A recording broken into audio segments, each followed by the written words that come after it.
So hello guys, welcome back to our YouTube channel. So आज हम पढ़ने वाले हैं सॉल्यूशन। ठीक है, सॉल्यूशन चैप्टर में से फाइव मार्क्स का आने वाला है, जिसमें से 2 नंबर के ऑब्जेक्टिव आने वाले हैं और 3 मार्क का एक क्वेश्चन आने वाला है। तो मैं इसको थोड़ा सा डिटेल वाइज भी पढ़ना पड़ेगा ताकि ऑब्जेक्टिव भी कवर हो पाए और 3 नंबर का क्वेश्चन भी हमारा कवर हो पाए। तो सबसे पहले इसको हम चैप्टर को 2 पार्ट्स पढ़ने वाले हैं।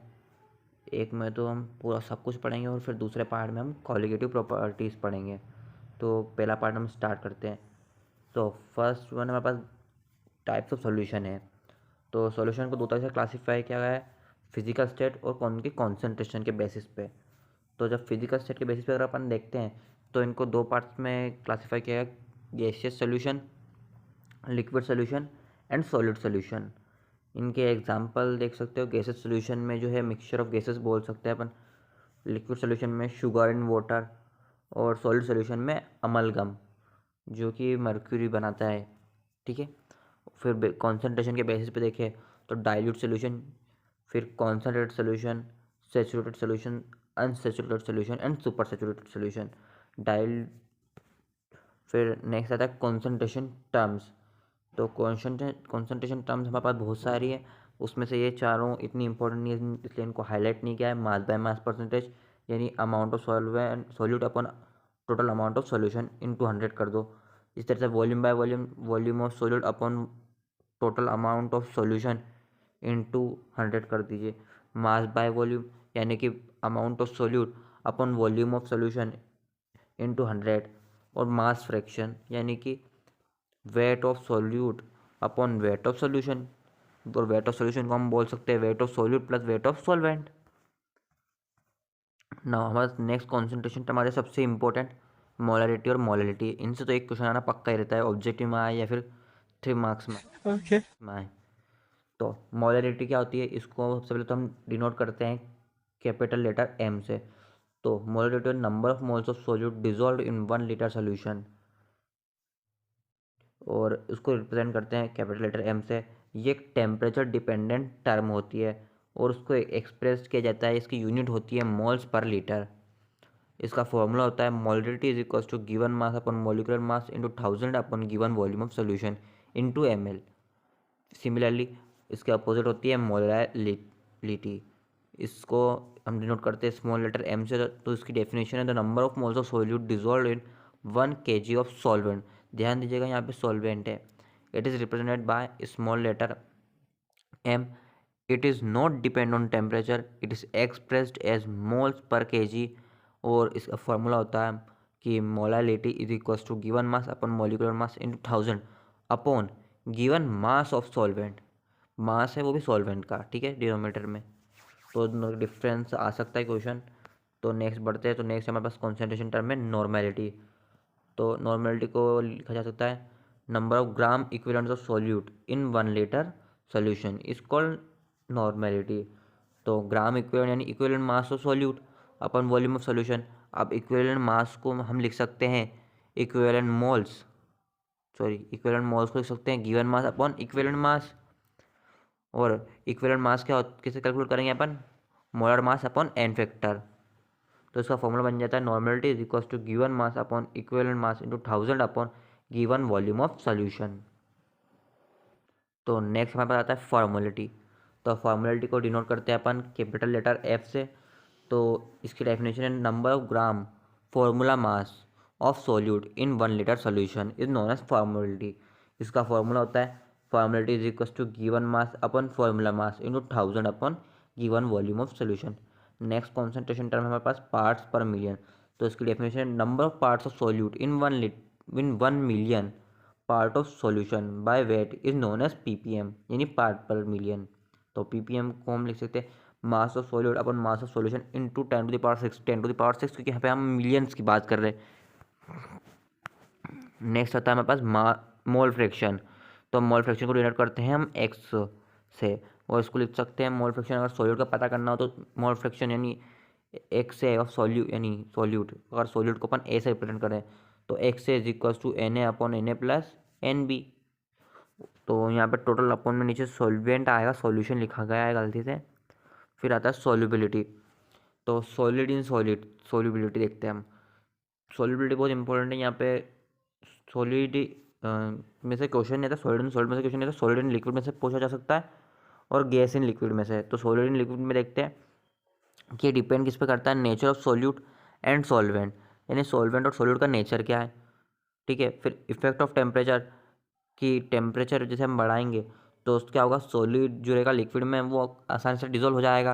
तो टेम्परेचर बढ़ाने पे क्या हो रहा है, सॉलिबिलिटी बढ़ रही है। ये कौन से केसेस में हो रहा है, जब प्रोसेस एंडोथर्मिक हो, जब प्रोसेस को हीट की रिक्वायरमेंट हो। अगर हीट चाहिए उस प्रोसेस को और हम उसको हीट दे देंगे तो उसके लिए फेवरेबल कंडीशन बन जाएगी, यानी उसको हीट चाहिए थी, हमने उसको हीट प्रोवाइड कर दी तो वो उसकी सॉलिबिलिटी क्या जाएगी, बढ़ जाएगी। जबकि अगर प्रोसेस एक्सोथर्मिक है, यानी वो हीट छोड़ती है, मतलब उस प्रोसेस दौरान हीट निकलती है, अब उस प्रोसेस में तो हीट निकलनी चाहिए थी और हमने उसको और हीट दे दी, तो क्या हो जाएगा, टेम्परेचर बढ़ाने पे सॉल्युबिलिटी घट जाएगी। तो एक्सोथर्मिक में टेम्परेचर बढ़ाने पे सॉल्युबिलिटी क्या होती है, घट जाती है। अब नेक्स्ट है इफेक्ट ऑफ प्रेशर। तो सॉलिड को अगर हम लिक्विड में मिलाते हैं तो उस पर प्रेशर का कोई तो इफेक्ट पड़ता नहीं है। अगर हम शक्कर को पानी में मिलाएंगे तो उस पर प्रेशर थोड़ी ना इफेक्ट पड़ेगा, उस पर टेम्परेचर का इफेक्ट पड़ेगा, नेचर ऑफ सॉलिड और सॉल्वेंट का इफेक्ट पड़ेगा, पर प्रेशर थोड़ी ना इफेक्ट पड़ने वाला है। तो नेक्स्ट है हमारे पास गैस इन लिक्विड। तो nature of gas and solvent ये इफेक्ट करता है। फिर इफेक्ट ऑफ टेम्परेचर, ये यहाँ पे एंडोथर्मिक और एक्सोथर्मिक की बात नहीं रही, यहाँ पे डायरेक्ट बात करते हैं, जैसे जैसे हम टेम्परेचर बढ़ाएंगे वैसे वैसे सॉल्युबिलिटी घट जाएगी। ठीक है, जैसे टेम्परेचर बढ़ाएंगे, टेम्परेचर बढ़ाने से क्या होगा, पार्टिकल्स जो है काइनेटिक मोशन करने लग जाएंगे, मतलब उनके उनके बीच में रैंडमनेस बढ़ जाएगी, उनकी काइनेटिक एनर्जी बढ़ जाएगी। तो वो पार्टिकल्स बहुत तेज़ी तेज़ी से मूव करने लग जाएंगे और इस वजह से क्या होगा, उनकी सॉल्युबिलिटी घट जाएगी, यानी वो आसानी से लिक्विड में डिजोल्व नहीं होंगे। काय के पार्टिकल, गैस के पार्टिकल।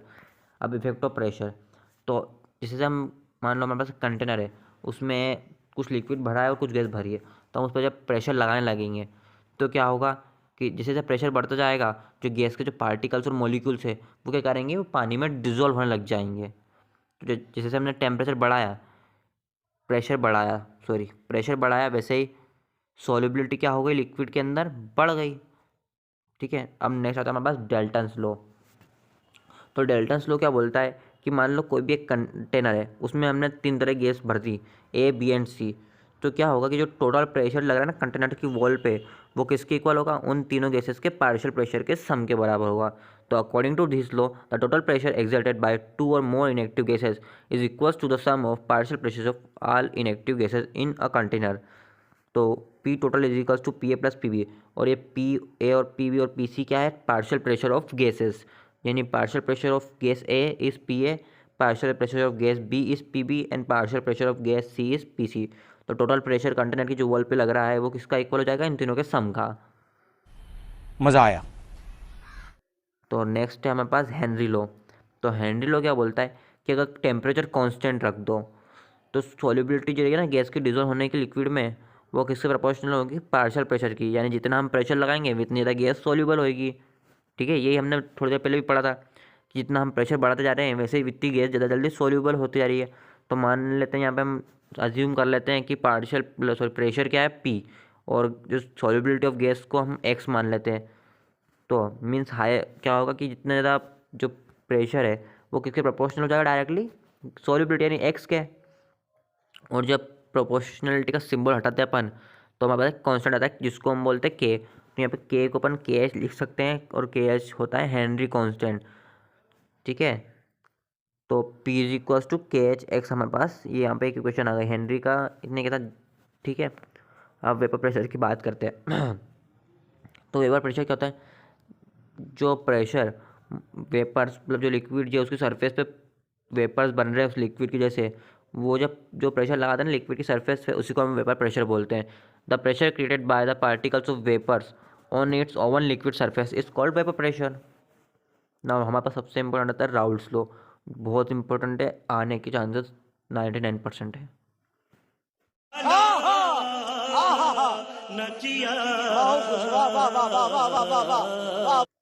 सो राउल्ट्स के लॉ क्या बोलता है, the partial pressure applied by solute और solvent in a solution will be directly proportional to its mole fraction, यानी P is directly proportional to X. Now let's pure vapour pressure of solute be P A nought and mole fraction be X B. Similarly for solvent pure vapour pressure is P B nought and mole fraction is X B. Thus क्योंकि देखो partial pressure direct proportional है mole fraction के। अब मान लो अगर हमारे पास pure vapour pressure of solvent को हमने पी ए नॉट मान लिया और मोल फ्रैक्शन को एक्स बी, इसी तरीके से pure vapour pressure of solvent को पी बी नॉट और मोल फ्रैक्शन ऑफ सॉल्वेंट को एक्स बी। तो पार्शियल प्रेशर क्या हो जाएगा इन दोनों पी ए के फॉर सोल्यूट की बात करें तो पी डैश ए यानी पार्शियल प्रेशर को जो हम पी डैश ए से रिप्रेजेंट करते हैं किसके इक्वल हो जाएगा, पी ए नॉट एक्स है जो कि पी ए नॉट है pure vapour pressure of solute और एक्स है उसका मोल फ्रैक्शन। ठीक है, उसी तरीके से सॉल्वेंट के लिए हो जाएगा P V not is equal to P V not X P. अब टोटल प्रेशर हमने डाल्टन्स लॉ से पढ़ा, याद हो तो हमें कि दोनों गैसेस के पार्शियल प्रेशर के सम के बराबर था और हमारे पास पार्शियल प्रेशर क्या है पी डैश ए और पी डैश बी, तो दोनों का सम कर दो। तो देखो हमने यहाँ पे कहा total pressure is equal to P dash A plus P dash B. तो टोटल प्रेशर क्या बन गया हमारे पास, जब हम पी डैश ए और पी डैश बी की वैल्यू पुट करेंगे तो P A not X A plus P V not X B, sorry. तो टोटल प्रेशर हमारे पास आ गया है। अब हम आगे बढ़ते हैं। तो रोड्स तो में अधिकतर यही क्वेश्चन पूछा जाता है रिलेटिव लोअरिंग वाला, तो हम इसको पढ़ते हैं। Total vapour pressure of any solution containing a non volatile solute in a volatile solvent is proportional to the mole fraction of solvent in the solution. ठीक है, तो जो वेपर प्रेशर होता है वो किसी भी सोल्यूशन का कंटेनिंग अगर उसमें एक नॉन वोलेटाइल सोल्यूट मिला दिया जाए, मान लो हम पास कोई भी एक सोल्यूशन है उसमें हमने एक सॉल्यूट है और एक सॉल्वेंट है, तो जो सॉल्यूट है ना वो नॉन वोलेटाइल है, सॉल्यूट के वेपर नहीं बनने वाला, सॉरी सॉल्यूट के वेपर नहीं बनने वाला, तो सॉल्यूट का वेपर प्रेशर क्या आ जाएगा, जीरो। अगर उसके वेपर ही नहीं बनेंगे तो उसका वेपर प्रेशर तो जीरो ही हो जाने वाला है। तो जो टोटल प्रेशर वेपर प्रेशर जो रहेगा पार्शियल टोटल प्रेशर रहेगा वो किसके इक्वल हो जाएगा, जो सॉल्यूट तो हमारे पास नॉन वोलेटाइल हो गया यानी वेपर बनने वाला नहीं है सॉल्यूट के, तो जिसके वेपर्स बन रहे होंगे यानी कि सॉल्वेंट उसके इक्वल हो जाएगा। तो वही पी ए नॉट जो है हमारे पास सॉल्वेंट का वेपर प्रेशर जीरो हो गया, तो पी टोटल किसके इक्वल हो गया, P B not X B यानी सॉल्वेंट के वेपर प्रेशर के। तो जब हमने एक्स बी को लिख सकते हैं हम X B is equal to one minus X है, क्योंकि X A plus X B क्या होता है वन, तो X B is equal to one minus X है।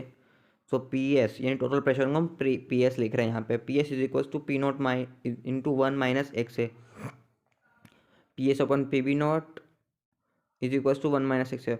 और हम दोनों इन दोनों को रीअरेंज कर देंगे तो X is equal to one minus P S upon P B not, और एलसीएम लेंगे तो P B not minus P S upon P B not, इसी को हम बोलते हैं relative lowering in vapour pressure. तो यहाँ पे लिखा है here P A not minus P S upon P B not is relative lowering in vapor pressure at constant temperature. Relative lowering in vapor pressure is equals to the mole fraction XA of solute present in solution is called Raoult's law. तो guys ये Raoult's law बहुत important है। अब हम पढ़ते हैं next ideal solution क्या होते हैं। तो आइडियल सोल्यूशन वो सोल्यूशन होते हैं जो हमेशा राउल्ट्स लॉ को फॉलो करते हैं, मतलब जिसने राउल्ट्स लॉ की बात मानी वो ideal solution. So a solution is said to be ideal when it's obey Raoult's law at entire range and at all temperature, यानी कि कितना भी कॉन्सेंट्रेशन के रेंज ले लो, कुछ भी उसका कॉन्सेंट्रेशन रख लो और कुछ भी टेम्परेचर उसको प्रोवाइड कर दो, पर वो राउल्ट्स लॉ को ओबे करेगा, उसी को हम आइडियल सोल्यूशन बोलते हैं। तो आइडियल सोल्यूशन के लिए कुछ और कंडीशंस भी हैं कि आइडियल सोल्यूशन का जो वॉल्यूम चेंज होता है ना, वॉल्यूम इन मिक्सिंग, यानी कि हम अगर मान लो सॉल्यूट और सॉल्वेंट को मिला के एक सोल्यूशन बना रहे हैं, अगर वो सोल्यूशन आइडियल सोल्यूशन है तो उसका जो वॉल्यूम होगा सॉल्यूट और सॉल्वेंट को मिलाने पर वो चेंज नहीं होगा। और सिमिलरली उसका हीट चेंज रहेगा वो भी जीरो रहेगा, यानी हीट भी चेंज नहीं होगी, ना तो उसमें हीट देनी पड़ेगी आइडियल सोल्यूशन बनाने के लिए, ना ही हीट रिलीज होगी आइडियल सोल्यूशन बनने के टाइम। ठीक है, और उनके बीच का जो मोलिकुलर और फोर्स ऑफ अट्रैक्शन सॉल्यूट और सॉल्वेंट के बीच में जो रहेगा वो सेम रहेगा। तो उसके एग्जांपल आइडियल सोल्यूशन के कुछ N heptane, N hexane, bromoethane, chloroethane, benzene and toluene, ये एग्जाम्पल आपको याद रखने हैं, एक मार्क्स के ऑब्जेक्टिव बनने के चांस हो सकते हैं। ठीक है, नेक्स्ट आता है हमारे पास नॉन आइडियल सोल्यूशन। अब नॉन आइडियल सोल्यूशन दो टाइप के होते हैं, एक तो वो जो पॉजिटिव डेविएशन शो करते हैं और एक नेगेटिव डेविएशन। तो नॉन आइडियल सोल्यूशन इतना वो इंपॉर्टेंट नहीं, पर उसके दो टाइप जो होते हैं पॉजिटिव डेविएशन और नेगेटिव डेविएशन, ये 110% इंपॉर्टेंट है। तो इनको पढ़ते हैं। पॉजिटिव डेविएशन में क्या होता है कि जो वेपर प्रेशर होता है ना सॉल्यूशन का more than calculate value of Raoult's. अब राउल्ट्स लॉ के अकॉर्डिंग जो P S is equals to P A not X A plus P B not X B आना चाहिए, पर क्या होता है, जो पीएस जो है ना, यानी टोटल प्रेशर, उसकी वैल्यू ज़्यादा आती है। किससे? उसके जो पार्शियल प्रेशर के सम से। तो जो इसी में सेकेंड पॉइंट बनता है हीट ऑब्जर्व इन मिक्सिंग, यानी हीट जो रहती है ना वो भी ज़्यादा निकलती है, मतलब ज़्यादा पाई जाती है। मान लो उसमें अपने को आइडियल सोल्यूशन के लिए हीट चेंज 0 था, पर यहाँ पे हीट चेंज पॉजिटिव रहता है, और वॉल्यूम चेंज भी पॉजिटिव रहता है, यानी वॉल्यूम बढ़ जाता है। ठीक है, और सॉलिड और सॉल्वेंट के बीच में इंटरेक्शन कैसा रहता है? वीक। यानी 3 चीज़ बढ़ रही है और एक चीज़ कम हो रही है, ऐसा ध्यान रख लो आप याद रखने के हिसाब से। और नेगेटिव डेविएशन में क्या होता है कि जो टोटल प्रेशर जो रहता है वो कम रहता है as compare to partial pressure, यानी टोटल प्रेशर हम जो निकालते हैं ना वो कम आता है उसके से कंपेरिजन में पार्शियल प्रेशर ऑफ गैस के सम के। ठीक है, heat is release on mixing solid और सॉल्वेंट, यानी हीट रिलीज हो रही है तो डेल एच ऑफ मिक्सिंग क्या होगा? नेगेटिव, यानी वही ना, वो तो उसका अपोजिट पॉजिटिव आ रहा था पॉजिटिव डेविएशन में पॉजिटिव, और नेगेटिव डेविएशन में नेगेटिव आ रहा था हीट चेंज। उस तरह से वॉल्यूम चेंज भी नेगेटिव डेविएशन में क्या होगा? नेगेटिव, यानी वॉल्यूम क्या होगा? घट जाएगा। और वॉल्यूम घट रहा है तो अपन खुद सोच सकते हैं कि वॉल्यूम कब घटेगा? जब सॉलिड और सॉल्वेंट के बीच में इंट्रैक्शन फोर्स बढ़ जाएंगे, जब सॉलिड और सॉलिड एक दूसरे को बहुत अच्छे तरीके से अट्रैक्ट करेंगे तो उनके मॉलिक्यूल पास पास आ जाएंगे और उनका वॉल्यूम घट जाएगा। तो इन दोनों के एग्जाम्पल याद रख लीजिएगा। पॉजिटिव डेविएशन क्या होता है? इथेनॉल एसीटोन और कार्बन डाइसल्फाइड एसीटोन। वहीं नेगेटिव डेविएशन होता है phenol aniline, phenol and aniline and chloroform and acetone. तो नेक्स्ट आता है हमारे पास अजियोट्रोपी। अब अजियोट्रोपी क्या होता है कि कोई भी एक स्पेसिफिक कंपोजिशन पे अगर सॉलिड और सॉल्वेंट के सॉलिड और सॉल्वेंट एक जैसा बिहेव करने लग जाए, यानी सिंगल मॉलिक्यूल की तरह of same type, and they both start boiling at same temperature and can not be separated by fractional distillation, तो इसी चीज फिनोमिना को हम अजियोट्रोपी बोलते हैं। तो अजियोट्रोपी हमारे पास दो तरह की होती है, मिनिमम बॉइलिंग अजियोट्रोपी और मैक्सिमम बॉइलिंग अजियोट्रोपी। तो मिनिमम बॉइलिंग अजियोट्रोपी में होता है कि व्हेन जब सॉलिड और solvent molecule start boiling at same solvent shows same boiling point at a specific composition, but the boiling point is low as compared to their original boiling point, यानी कि जो उनका ओरिजिनल जब solid और solvent का मिलाएंगे तो उनका कुछ बॉइलिंग पॉइंट रहेगा। अब अगर किसी कंडीशन में मान लो मिनिमम बॉइलिंग अजियोट्रोपी हो गई तो क्या होगा? जो उसका बॉइलिंग पॉइंट है वो घट जाएगा और वहीं मैक्सिमम बॉइलिंग पॉइंट में बढ़ जाएगा। सिंपल सी बात है। अब जो पॉजिटिव डेविएशन शो करते हैं ना राउल्ट्स लॉ से, जो solution positive deviation from Raoult's law, उनमें हमेशा मिनिमम बॉइलिंग अजियोट्रोपी ऑब्जर्व की गई है, और जो सोल्यूशन नेगेटिव डेविएशन शो करते हैं राउल्ट्स लॉ से, उनके अंदर मैक्सिमम बॉइलिंग अजियोट्रोपी पाई जाती है। ठीक है, तो ये चीज़ आप याद रखना, डेफिनेशन पढ़ लेना, डेफिनेशन अच्छे से याद रखना, जो जो यहाँ पे थ्योरी लिखी हुई है उसको आपको याद रखना है। तो आज की वीडियो में बस इतना ही। नेक्स्ट वीडियो में हम कॉलिगेटिव प्रॉपर्टीज़ पढ़ने वाले हैं।